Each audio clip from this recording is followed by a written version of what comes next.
In paint correction, seeing what you're working on is super important.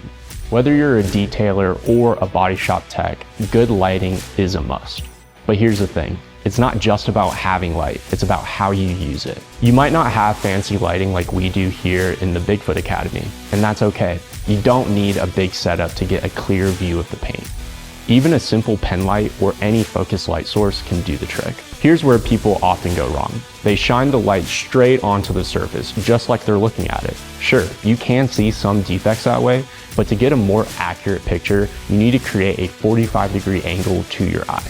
Hold your arm out in front of you and simply bounce the light back to your eye at that angle. That's the sweet spot.